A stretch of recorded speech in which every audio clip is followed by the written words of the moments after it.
Hello there guys, it's me Unstable Voltage and welcome to episode 5 of Endless Legend. We're trying to expand, we're trying to subdue some of the natives. We are going to have to build a second army at some point because we do have some neighbours. They haven't been aggressive yet, but that all could change. One thing I did want to do was actually have a look at my hero and see if we can actually go in and give her any better gear. It would be quite nice if we could upgrade some of her weaponry and armour. Certainly be nice if we could do this. Do we want the bow or the longbow? What's the difference? Capacity, point blank power 2. Flying Slayer. So the longbow should probably gives us more range, possibly. Crossbow's one-handed. Of course. So we can't have a shield if we go for the two-handed bow. Well, that certainly makes sense. Give us some better defense. Improved vision. That could certainly be useful. Additional health.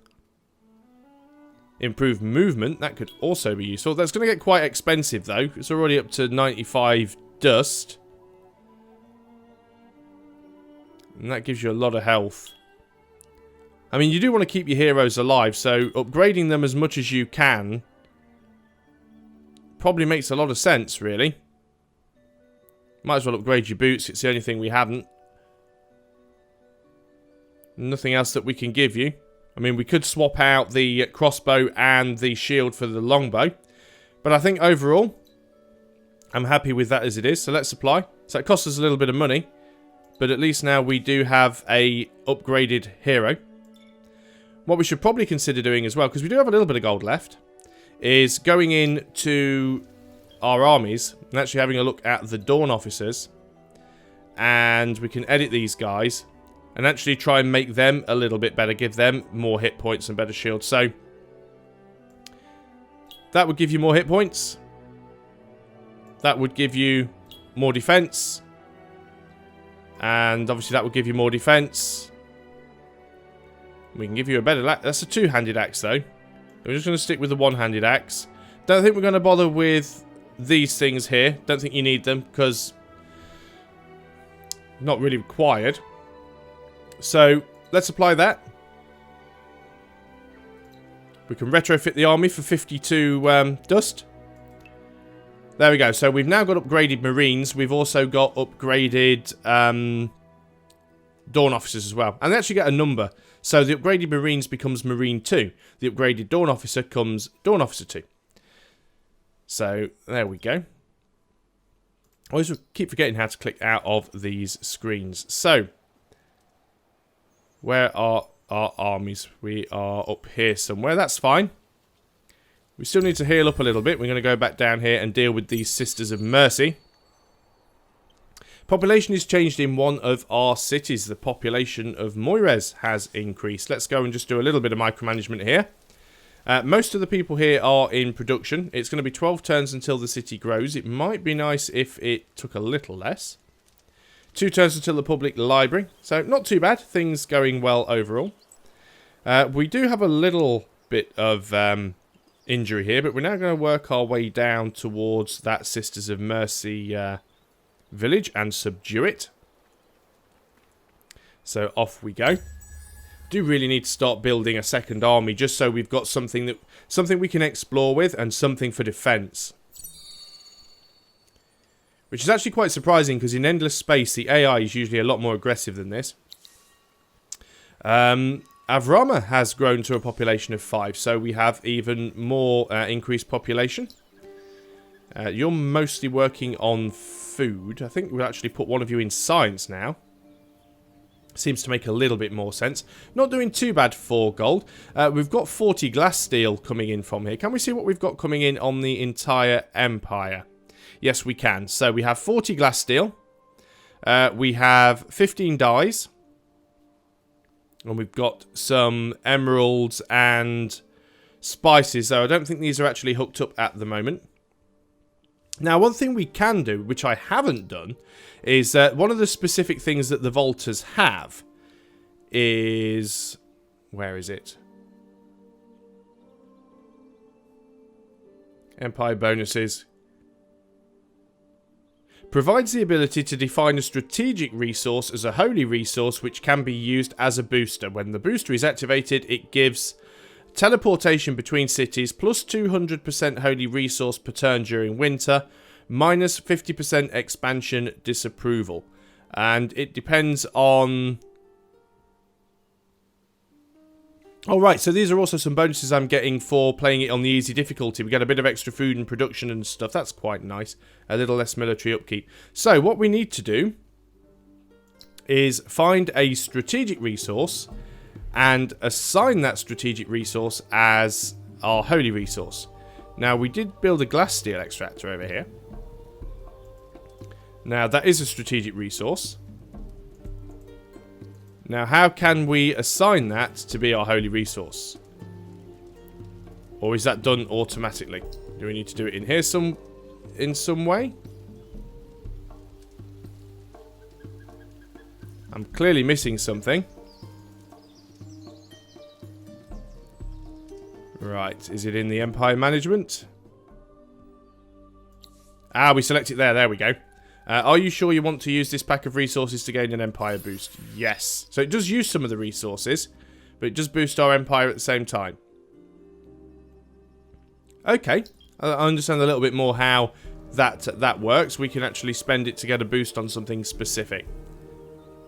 Fine. Okay. Have we moved you as much as we can, though? You do have movement this turn. Fine. Let's go ahead and attack. While it doesn't look like they have any additional armies around, they just have a couple of Justicars, which are their weaker units, so we should be able to deal with this one okay.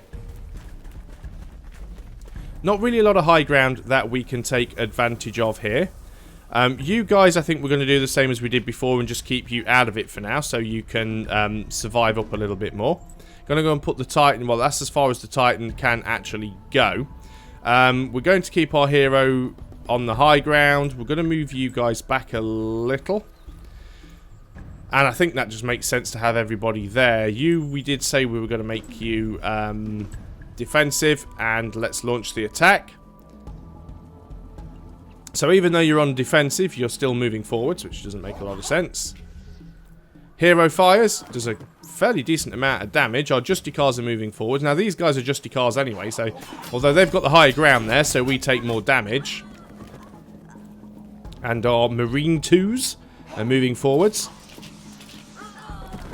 Very good amount of damage from those upgraded bows. In comes a volley from the second lot of Marines. Not dead yet, but in comes the Titan. And smash. And they're down. Brilliant. So having these bigger armies, well not bigger armies, but having these upgraded units really doesn't make a lot of difference. So fantastic. That's those guys subdued. So I guess now we can use our army to do a little bit more exploration. This is the bottom of the map. I can't scroll down any further than this.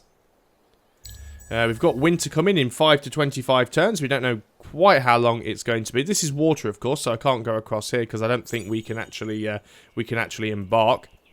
But let's take our army and continue to trudge around. We found the Nidja. Another minor village that we can potentially pick on. Those must be those weird flying things, actually. We can actually attack them this turn, so why not? Let's just be a complete warmonger and attack everybody. Yeah, ready to fight. So we've got these flying units here. And how are we going to set this up? Well, I certainly think that we should have our Titan up front, as usual. We are going to have... Well, you guys have had an upgrade. So, you know, you have lost health, but you are an upgraded unit. We are going to move you further away, though, to give you the potential opportunity to charge in. And I'm relatively happy with the positions of everyone else. We're using as much of the high ground as we can. So, let's go ahead and ready up. You guys are going to charge in. Hopefully not get yourself killed. You took a bit of damage, but you dished out more than you took. Maybe that's that improved shield helping. In goes the shot from our hero. Does a fair amount of damage. I guess the Titan always goes last just because it's such a slow unit. In comes some volley damage from the Marines. Okay, you're moving right through to the back, which is a little problematic. You do a bit of AoE damage on everybody, which I disapprove of. Well, might as well just carry on with that. So you guys take a bit. You dished a lot of damage back out, though. That unit is still alive somehow. Our hero takes a shot. That's that one unit finished off anyway. The other one's only got 6 hit points left, and our Sisters of Mercy back off. In goes the volley from the second lot of Marines. They are dead.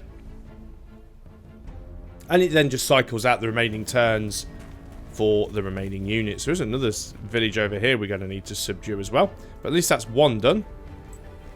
So let's keep having a little bit of a look around. What have we got here? Nidji, yep, so it's the same people. Now, yeah, that is all one big region. They don't have an awful lot there, of course, not that I can see. There is some titanium down there. But I still think north is the direction we should be settling in, potentially. What have we completed construction on? A couple of different things. Queued up that settler now, so we should be able to go and do that. Let's go on to the next turn. I am going to bring my army back around to the north, though, just so that we can escort the settler. That's going to be quite an important thing. We also probably need to get a few of these watchtowers built up at some point as well. Let's continue to move the army forward. And in fact, let's just go and subdue this village. Because, of course, by doing this, we are getting ourselves XP for our hero. And XP for our units. So, let's go and fight.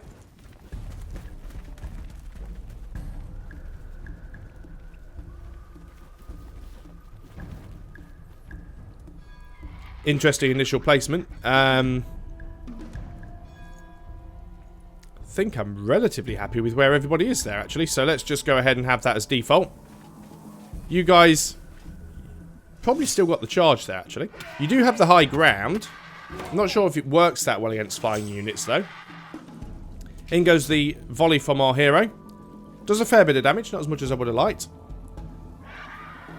Not too sure what those support units actually can do.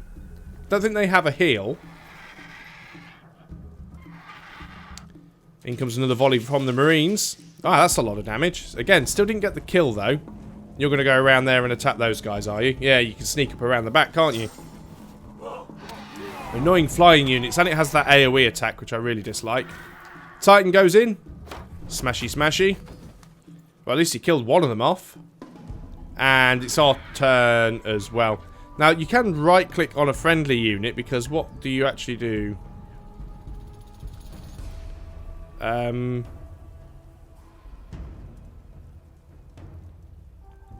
tell us what their ability is, but normally support units have the ability to perform an action on a friendly unit, but these ones don't. Oh well, we'll just attack anyway. We get to go first, so we should be able to take these out before they have a chance to do anything too nasty to us. Although again, we took a bit more damage back. Our hero gets to go. And the good thing with that crossbow is that you can still use it at point blank range, and we get the kill. Thank you very much.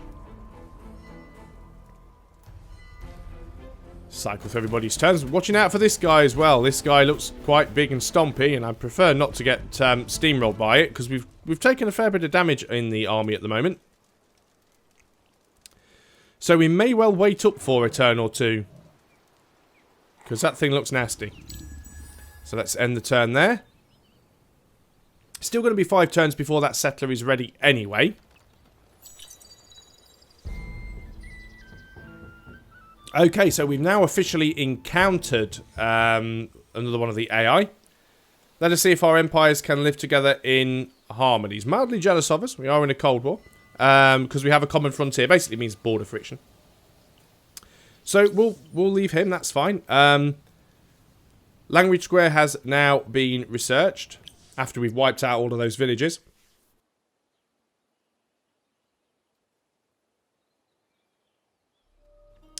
Okay, so what do we have and what do we need? I think we should probably be looking in the tier 2 tech again now. What would be most useful? Because this is the sciencey tree. Well, it's science and industry anyway. We still don't really have the titanium for that to be useful right now, which is a shame. That could potentially be useful. It's a little bit of a dust upkeep, but it does give us a lot of extra influence. Although the central market would, of course, give us additional happiness. So I think we need to go for the central market right there. We've also actually got the marketplace open now, which allows us to buy and sell various different resources, strategic and luxury, which is quite nice. Obviously, we need some different tech, but then we can unlock the ability to sort of hire additional heroes as well, which is quite nice. Let's get out of that screen for now. He was making the declaration. I didn't see a declaration. Let's just go into diplomacy. What exactly was he declaring there?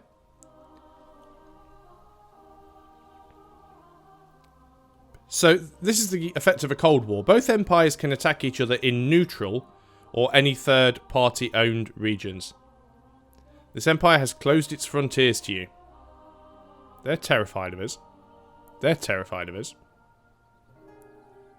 Because it's got weak armies. Okay. You're pitying us. Because you have a high number of cities. Oh, that's nice. And you're madly jealous because we have a common frontier. Okay, well. I don't think we have too much to worry about there for now. Research has led to a new discovery. Well, we already know about that, so that is fine. So, what are we going to do? We've got that thing that was roaming around. I'm not sure if it's still about, but we are going to need to head up in that direction, of course, because we need to get ready to escort that settler. We're going to move it safely to the north if we can. How many turns before it's finished? 4 more turns. Tempted to just spend the gold before somebody else settles the area, to be honest. So, let us go in. Actually, don't have the dust. It's very expensive to buy settlers. They're pretty much the most expensive unit that you can buy.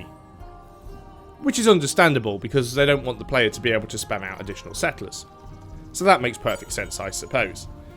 However, we have finished production of the Emerald Extractor, which is really nice. We're moving on to rebuilding that Sisters of Mercy village. Where did that army go? There you are.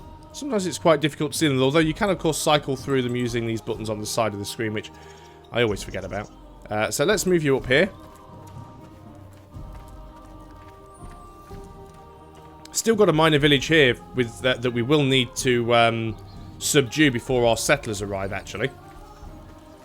Though they have additional units, so I think we won't actually attack them right now, because that does seem a little bit foolhardy to just rush in and do that straight away. Because they're going to get reinforcements. So that would be the major problem there. If the reinforcements move far enough away, we'll be fine. Our hero has actually leveled, which is nice. We want to inspect you and go into your skill tree. So, what do we want to do? Far-sighted would give level +1 vision on a unit in a garrison. Well, we're not really garrisoning anybody at the moment. We're not using her to manage a city, although we probably do need to get some sort of administrative hero at some point. Research on ruins could be useful. I mean, I think we found a lot of the ruins now, but it does lead to other things, like extra XP on units, discovery speed from disabled state on hero. Well, the hero's not going to be disabled. Not all of this stuff is all that useful. Siege mentality could be useful if we need to attack people later on. Having an extra accessory slot on the hero could be useful as well, though we're not fully filling all of them anyway. Staggered arrows could be very useful. Extra attack on units. I think we should probably start working up towards that. We're using this as an offensive unit. Let's start putting points into the class. We actually got 2 points we could spend there. So we've gone up to spare quiver. So we now have that extra accessory slot. And the thing is, the way these are linked, that does now mean that we can move towards some of the things in the common pool without having to work our way up through there. So we don't have to take Indiana Bones, which isn't necessarily all that useful to us at the moment now. And then that does mean that we can move up to +1 range in battle on ranged units, and then additional damage on units. So there's quite a lot we can get that will help us with damage for this particular hero. So I'm happy with that. Let's get out of that screen there. Do I want to attack these guys on this turn? No, still not convinced that I do. Don't think that these units necessarily have enough health to do it against what is potentially going to be 4 units.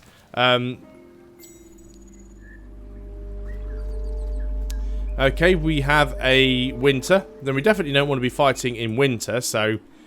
And that is actually growing in its garrison, which is a little bit annoying. So, we'll end that turn, I think.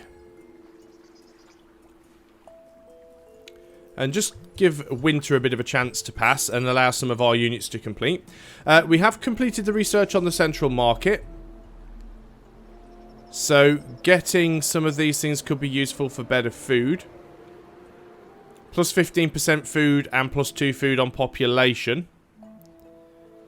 So that's probably going to be quite useful for us. Let's go ahead and queue that up. See, the big problem I've got with this game is because I'm still learning it and because I'm new to it, I haven't learned what all the research does yet and what order that you should get them in for the best, really. Let's have a look here. New Empire plan will be unlocked in 6 turns. Construction completed in the Empire. So we've got the settler. We now need to queue up something else. We could build a central market because that would give us the additional approval. So I think we need to go ahead and do that. The mint would be useful as well.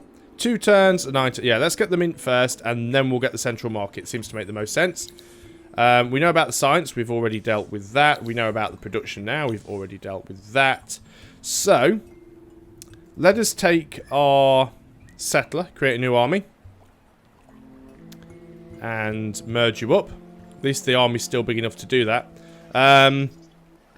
Shouldn't have really done that now. I've potentially put the settler at risk, but we're going to go around in this direction and see if we can go and settle up here before somebody else nabs this piece of territory, which isn't all that big, but it does have, I'm sure there's some titanium here somewhere. Is that titanium? Yeah, that's titanium, so we would like to get that.